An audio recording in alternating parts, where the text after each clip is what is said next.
Afecta entre el 2 al 3% de la población general. Eh, a ver, ok, entendido. No soy yo. Ok, perfecto.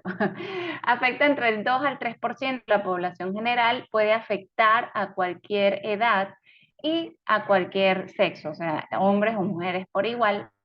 Generalmente hay antecedentes familiares de psoriasis.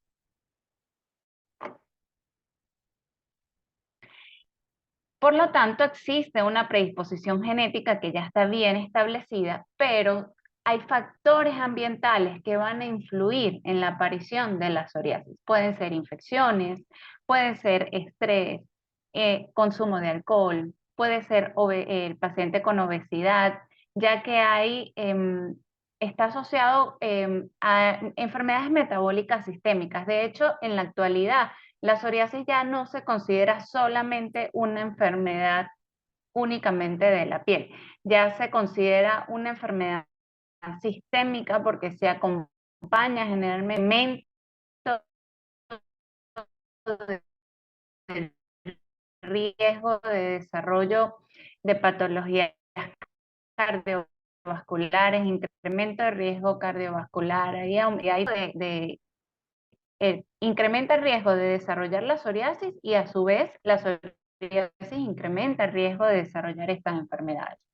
También se asocia a traumatismos y esto lo que significa es que donde la persona recibe el golpe o el traumatismo puede aparecer una lesión de psoriasis, esto se llama fenómeno de Koebner.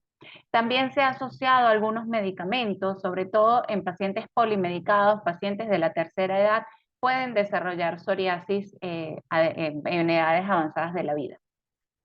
También se ha descrito que la exposición solar, las quemaduras solares pueden desencadenar psoriasis, así como factores hormonales, porque es frecuente, bueno, no tan frecuente, pero puede aparecer en embarazadas. Entonces, esta predisposición genética acompañada de los factores ambientales van a llevar a la autoactivación de las células inflamatorias de la piel, ocasionando una respuesta inflamatoria inmunológica que se llama respuesta TH1. En esta respuesta inflamatoria va a generar que migren hacia la piel estas células inflamatorias, como pueden verlas acá, estas células azules, y estas células van a generar a su vez una respuesta que altera la tasa de recambio de la epidermis de los queratinocitos de la epidermis. Es decir, las células de la piel, que son estos queratinocitos que están acá arriba, se van a multiplicar mucho más rápido de lo que deberían. El ciclo normal es más o menos de 21 o 30 días y se van a multiplicar mucho más rápido, por lo cual van a llegar a estas capas superficiales de la piel sin estar completamente diferenciados. Entonces la piel se va a poner muy gruesa, hay vasodilatación, fíjense en este esquema tan bonito cómo están estos vasitos dilatados cerca de la piel y eso nos va a dar algunas características clínicas importantes. Y bueno, como es una enfermedad inflamatoria, pues eso va a derivar lo que se va a utilizar de tratamiento. Puede ser leve cuando afecta menos del 3% de la superficie corporal, moderada cuando afecta entre el 3 al 10% de la superficie corporal o severa si hay una afectación de más del 10%. Clínicamente, la psoriasis va a cursar con lesiones que son placas, son unas lesiones, la definición de placa es un cambio de coloración en la piel, pero es elevado, o sea, tiene superficie. Estas lesiones se llaman placas, ¿ok? Y la superficie va a ser descamativa o con una escama que puede ser blanca o que puede ser plateada. El color de la lesión puede variar dependiendo del color de la piel del paciente. Un paciente de piel clara, las lesiones van a ser rosadas o rojas, y en pacientes de pieles más oscuras, las lesiones tienden a ser más marrones o más grises, ¿ok? Afecta a la piel, afecta al cuero cabelludo y afecta a las uñas. Esto es clave para ayudar al diagnóstico de la psoriasis. Entonces, tiene diferentes formas de presentación. La más frecuente es la llamada psoriasis en placa o psoriasis vulgar. Esta es la que afecta a cerca del 80 o 90% de los pacientes y se va a caracterizar por estas placas eritematoidescamativas grandes. Pueden ser únicas o pocas o pueden ser cientos y pueden estar aisladas o pueden confluir formando placas de gran tamaño que tienen una configuración como un mapa, lo llamamos configuración geográfica. La localización más frecuente de estas placas van a ser en la región sacra, en la región umbilical, en la región interglútea. Es muy típico las lesiones en los codos. Siempre vayan a buscarle a los pacientes cómo se ven los codos para, para acercarse más al diagnóstico de psoriasis. Otra forma de presentación es la psoriasis gutata o psoriasis en gota. Este nombre se debe a que las lesiones no son tan grandes como en la psoriasis en placa o la psoriasis vulgar, sino que son más pequeñas.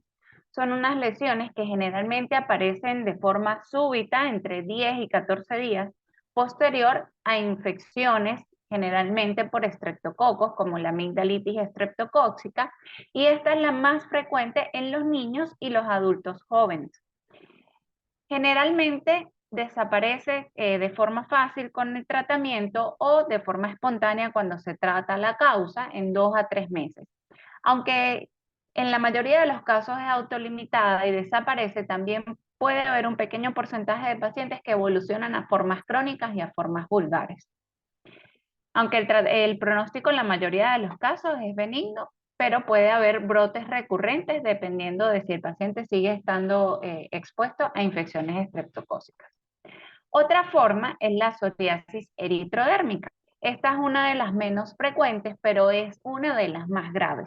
La psoriasis eritrodérmica puede poner en riesgo la vida del paciente y se caracteriza porque hay una erupción o hay, hay eritema y descamación en más del 90% de la superficie corporal.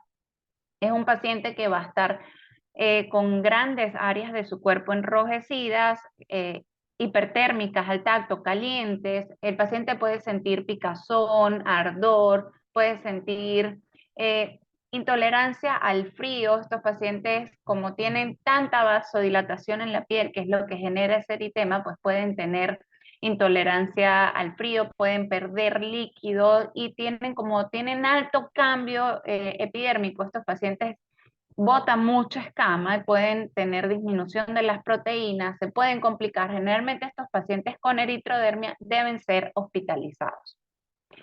La eritrodermia puede desencadenarse cuando un paciente con psoriasis recibe tratamiento con corticoides sistémicos.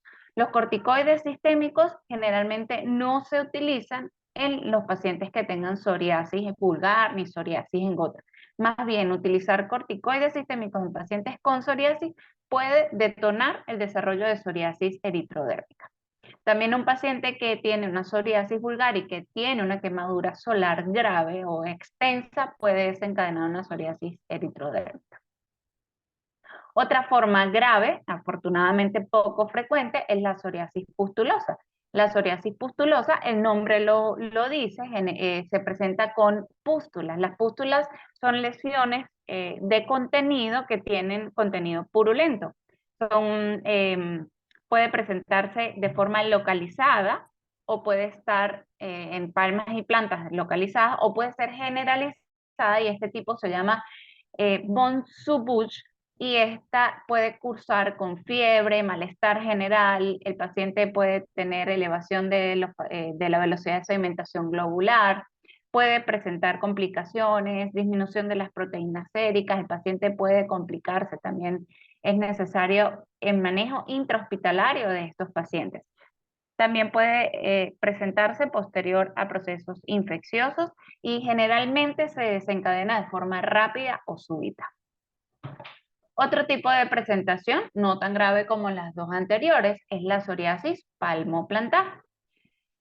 Generalmente, cuando se le da este nombre es porque solo están afectadas las palmas o las plantas y las lesiones tienden a ser muy bien delimitadas, enrojecidas, con una escama muy gruesa porque la piel acral es gruesa. Esta escama va a ser dura, puede presentar grietas y fisuras que tienden a ser bastante dolorosas para el paciente, y como las palmas y las plantas son tan importantes para nuestro desempeño, a pesar de que es un área pequeña en comparación con la superficie corporal, afecta mucho la calidad de vida del paciente. Entonces, de entrada ya se considera una psoriasis grave, a pesar de que no afecte más del 10% de la superficie corporal del paciente. Otra forma es la psoriasis invertida. Fíjense que en esta forma, acá tienen la imagen, las lesiones, lo que predomina es el eritema o el enrojecimiento sobre la escama, y por eso tiene el nombre invertida. En las lesiones de psoriasis vulgar, lo que predomina es la escama sobre el eritema. Bien, entonces, este predominio de estas lesiones rojas no tan descamativas es porque en los pliegues generalmente el ambiente es más cálido y es más húmedo. Las lesiones son maceradas, son lisas, color rojo brillante, puede haber fisuras y el paciente tiende a sentir ardor, prurito, y generalmente se afectan los pliegues más grandes, el pliegue inframamario, el pliegue interglúteo, el pliegue perineal, la región genital, también puede afectarse la zona interdigital. Y bueno, por las áreas que se afecta es importante que se debe hacer diagnóstico diferencial con intertrigo, con candidiasis, con dermatitis de contacto, entre otras. Esta forma de psoriasis invertida también afecta bastante la calidad de vida del paciente. La psoriasis no nada más afecta la piel, ya como les mencioné, afecta el pelo, afecta las uñas, pero en algunos pacientes, sobre todo cuando hay antecedentes familiares, pueden afectarse las articulaciones. Es una forma clínica que, si no se detecta y no se trata, puede causar deformidad, puede afectar mucho la calidad de vida del paciente. Generalmente la artritis psoriática va a empezar entre la cuarta y la quinta década de la vida, y en la mayoría de los casos afecta, es oligoarticular, es decir, afecta 4 o menos articulaciones, generalmente es asimétrica y es cero negativa. Es decir, estos pacientes, por ejemplo, no van a tener el RAT positivo o el factor reumatoideo, y hay que hacer diagnóstico diferencial con la artritis reumatoidea.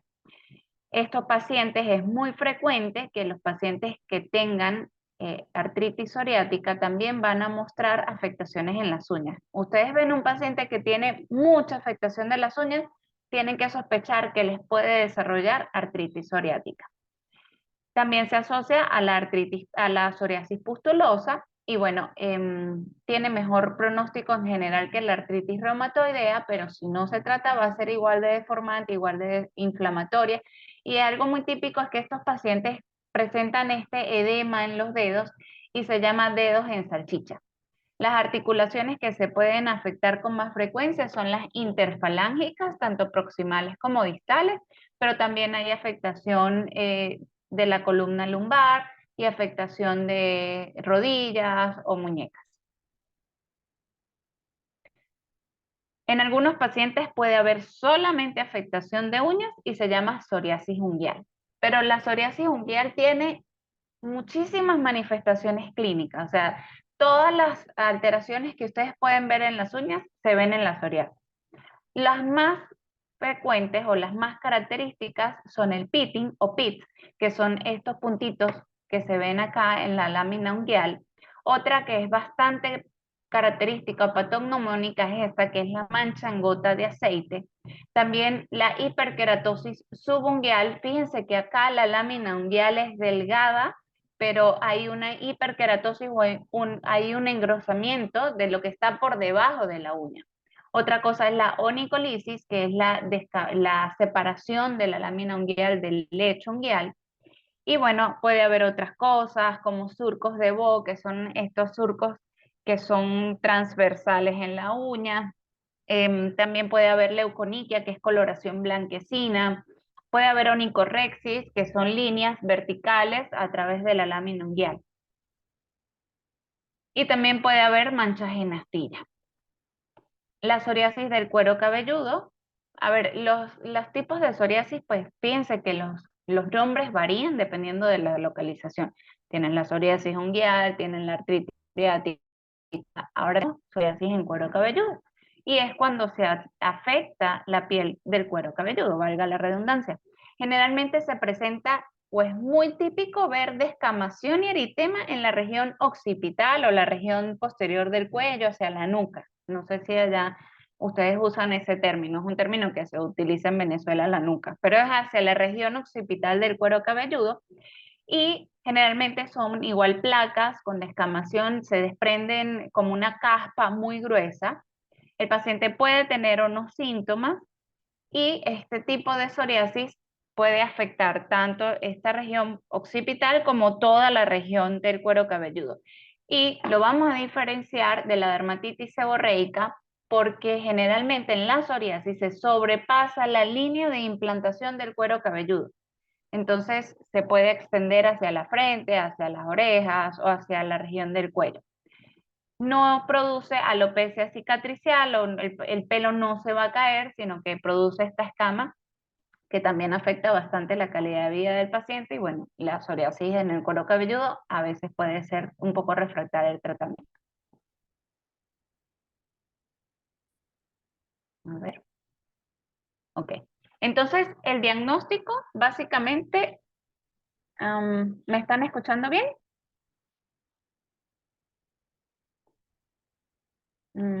Me dice que de repente no me escuchan bien. Bueno, me imagino que sí. El diagnóstico clínica se hace, a ver, aquí alguien escribió en el chat. Ah, sí, me escuchan perfecto. Bien. El diagnóstico casi siempre se hace con la clínica. Tenemos una forma muy sencilla en consultorio de sospechar psoriasis y es que cuando se raspa la placa va a generar el desprendimiento de grandes cantidades de escamas y esto se llama el signo de la vela esteriana. Otro signo es el signo de la membrana desplegable, que se desprende una película transparente de epidermis o una capita, una escama que tiende a ser transparente. Y la más característica, quizá la que nosotros vemos con más utilidad en el consultorio, es este rocío sangrante o el signo de Auspitz. Que esto lo que significa es que hay como capilares dilatados, como una hemorragia en puntillado, luego de que desprendemos la escama.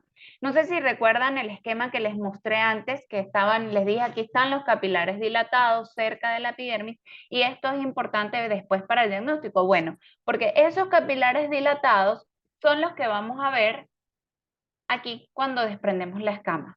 Entonces, ese es el signo de Auspitz.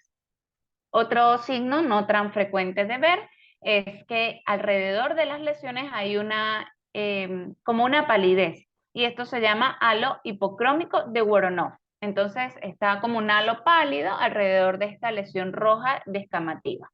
Son cosas que les deben orientar al desarrollo o al diagnóstico de psoriasis. Entonces fíjense acá la localización más típica, cuero cabelludo, región sacrolumbar, los codos, la región glútea y las rodillas. Ustedes ven un paciente que tiene estas placas en los codos y tiene hoyuelitos en las uñas o pitting, piensen que este paciente tiene psoriasis. Casi siempre el diagnóstico lo hacemos con la clínica, es un diagnóstico de fácil, de fácil identificación en el consultorio. También esta área periumbilical es muy frecuente y cuando haya dudas o en algunos casos como si requiere tratamiento sistémico, tratamiento con biológicos, se puede realizar la histopatología. Acá tenemos un esquemita muy sencillo. Acá ven, hay adelgazamiento suprapapilar, que es que la piel está adelgazada sobre esta área que está papilomatosa, con estos capilares dilatados. Hay acantosis, que es este engrosamiento hacia abajo de la epidermis. Si recuerdan, la epidermis tiene, o la piel tiene la capa de la epidermis, la dermis superficial, la dermis profunda. Entonces, la dermis superficial va a tener capilares dilatados, va a tener este adelgazamiento suprapapilar, hay disminución de una capa de la piel de las más superficiales que hay hipogranulosis y hay esta hiperkeratosis que es la escama que clínicamente vemos. Entonces, fíjense, cuando desprendemos la escama, lo cerquita que quedan los capilares dilatados, y esto es lo que se ve en el signo de Auspitz, ¿bien? Y bueno, hay mucho infiltrado inflamatorio, puede haber acumulación de neutrófilos en la piel, que se llaman microabscesos de Munro, hay células inflamatorias, bueno, es bastante característica la histopatología. En cuanto al tratamiento, tenemos tratamientos dirigidos hacia la piel. A la mayoría de los pacientes les vamos a indicar la utilización de emolientes, ya que esto va a mejorar las características de la piel y va a hidratar un poco la escama, así como va a permitir que la escama se pueda desprender de forma más fácil. Y al mejorar las características en general de la piel, pues también va a disminuir el riesgo de desarrollo de traumatismos y por lo tanto este fenómeno de Kebner. Los corticoides tópicos son muy útiles, tienen efecto antiinflamatorio, porque, a ver, si en la psoriasis tenemos inflamación, los corticoides hacen un efecto antiinflamatorio. Si tenemos hiperproliferación de los queratinocitos, son antiproliferativos. Tenemos infiltración de células inflamatorias, y estos pacientes también tienen el eritema, entonces el corticoide también es vasoconstrictor e inmunosupresor. Entonces va a disminuir todos esos cuatro componentes del desarrollo de las lesiones de psoriasis. Es importante que sepan que cuando se utilizan los corticoides de forma continua, el paciente puede dejar de responder. Es parecido al fenómeno de taquifilaxia que se ve con otros medicamentos. Entonces, es importante que utilicemos los corticoides por cortos intervalos de tiempo o por pulsos. Generalmente los utilizamos por 2 semanas, los vamos descendiendo hasta poderlos quitar, o los dejamos, por ejemplo, solamente el fin de semana, y entre semanas hacemos uso de otro tipo de medicamentos. También con respecto a los corticoides, es importante que tomen en cuenta la localización de las lesiones. No es lo mismo que haya una aparición de psoriasis en la cara o una psoriasis en los pliegues a que haya una psoriasis en las palmas o en las plantas. De esto va a depender que ustedes elijan corticoides de más potencia o de menos potencia. Y el vehículo, generalmente los vehículos en grasas o los vehículos que son ungüentos los vamos a utilizar para estas áreas acrales, y las cremas son un poco más suaves para las áreas, por ejemplo, de pliegues. Pero si van a utilizar tratamiento con corticoides para el cuero cabelludo, no le pueden decir al paciente que se ponga un ungüento o una crema.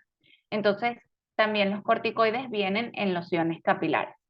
También vienen en espuma, en emulsión. Ustedes van a elegir, o el médico que los trate va a elegir el vehículo y la potencia del corticoide dependiendo de la extensión, de la severidad, de la localización de las placas.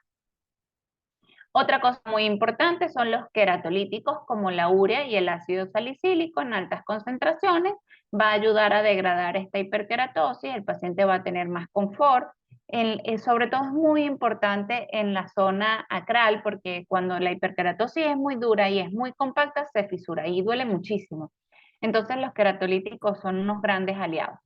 Hay otros medicamentos dirigidos a la piel como inmunomoduladores, antimitóticos derivados del petróleo, como el Coaltar o Liquid Carbonis Detergents, que se llama LCD. Ay, perdón. Otros medicamentos son los análogos de la vitamina D, como el calcipotriol. También se pueden utilizar algunos retinoides como tazaroteno. Todos tienen diferentes utilidades, van a depender de la severidad, de si el paciente no respondió a lo anterior que se le puso, a la localización de las lesiones.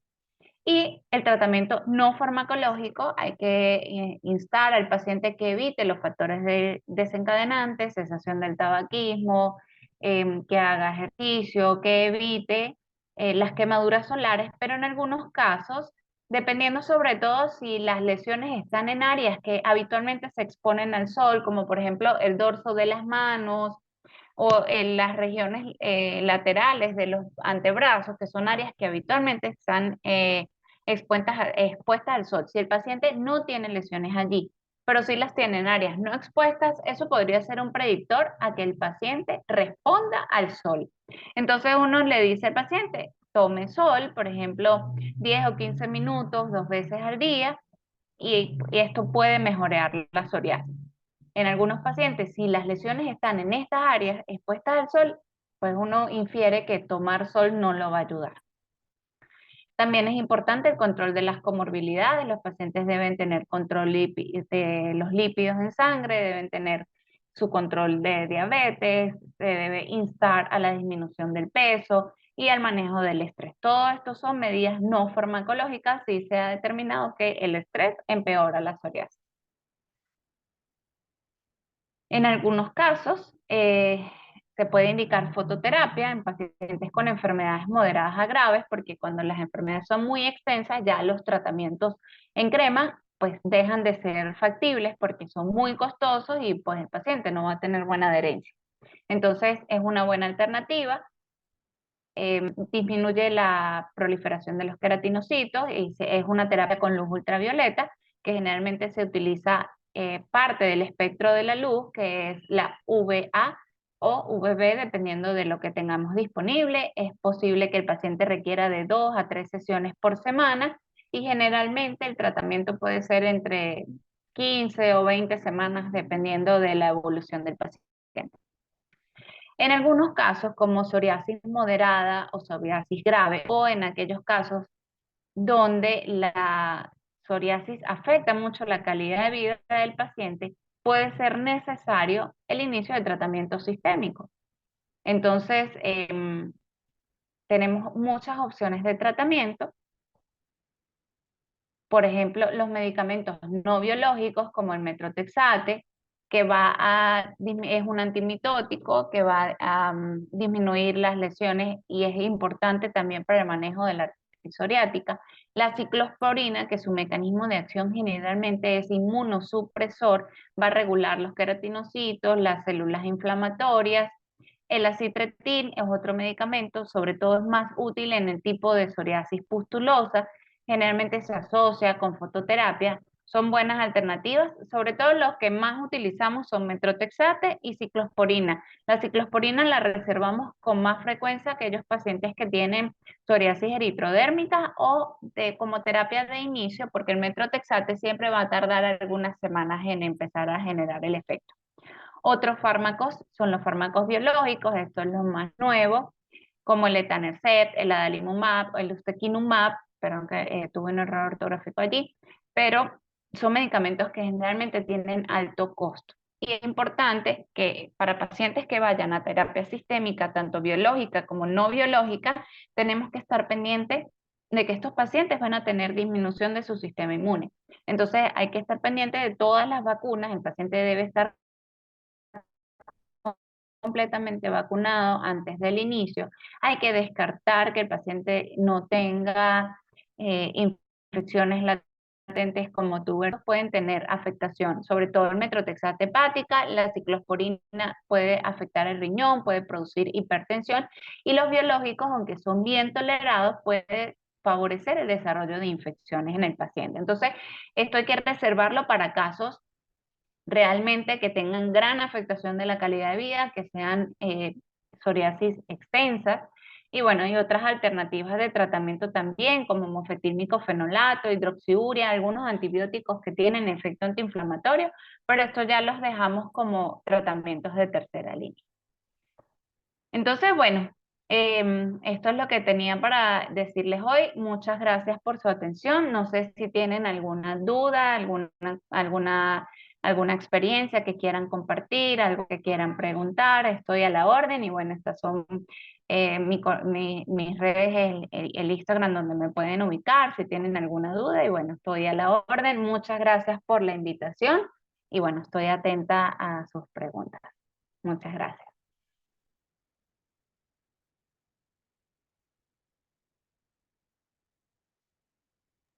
Muchísimas gracias, doctora María. Nos consultan en interno si nos podían compartir sus diapositivas, su material. Si podía ser factible, pueden enviarnos Sí, los se las puedo enviar para en PDF, si se las pudiera enviar. A ver, aquí hay una pregunta, ¿con qué medicamentos se trata la psoriasis unguial? Bueno, eso es una buena pregunta. Dependiendo de la cantidad de uñas afectadas, podemos mandar a formular corticoides como el clobetasol en alto porcentaje en forma de laca y se le indica al paciente que lo utilice. Pero si la afectación unguial causa gran deterioro de la estética de las uñas, esto puede afectar grandemente la calidad de vida, es posible que el paciente pudiera requerir tratamiento sistémico. Es bastante doloroso también, pero es una opción que son las infiltraciones a nivel de la matriz de la uña. En cuanto a los emolientes, ¿alguna recomendación en cuanto a marca? Pues no, no les voy a recomendar ninguna marca en especial. Los emolientes van a depender de el poder adquisitivo que tenga el paciente, de si tiene alguna otra comorbilidad, si el paciente tiene atopia o alguna otra cosa, pero generalmente preferimos emolientes que tengan bases de petrolato, de glicerina, y en los pacientes con psoriasis hay que utilizar queratolíticos. Son muy útiles los emolientes que tienen urea al 10%, por ejemplo. ¿Cómo diagnosticar o diferenciar una psoriasis unguial de una onicomicosis?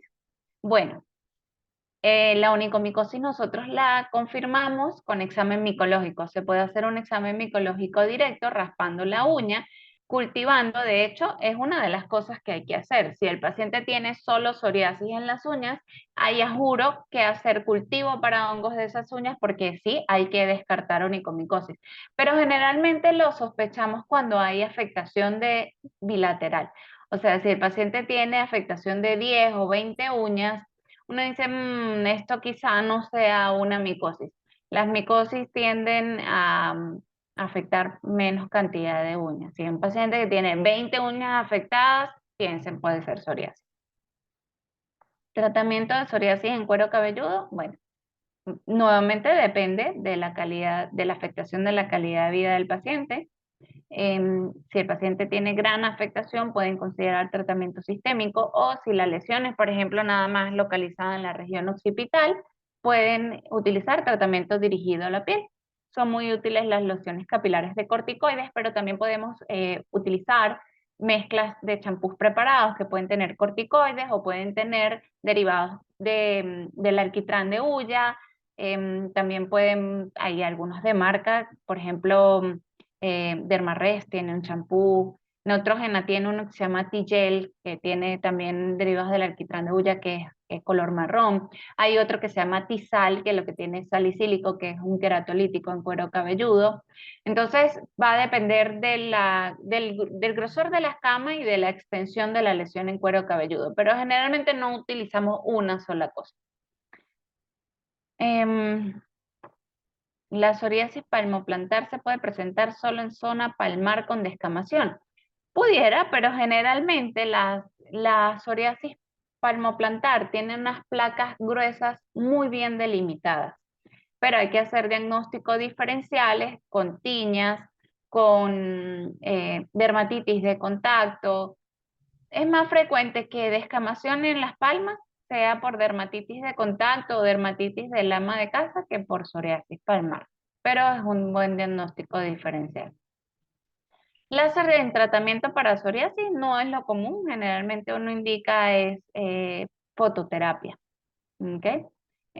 ¿Por qué aparece la enfermedad y cuál es la causa? No se sabe exactamente. Hay predisposición genética que asociado a factores ambientales o desencadenantes inicia la enfermedad, pero no hay una causa bien establecida.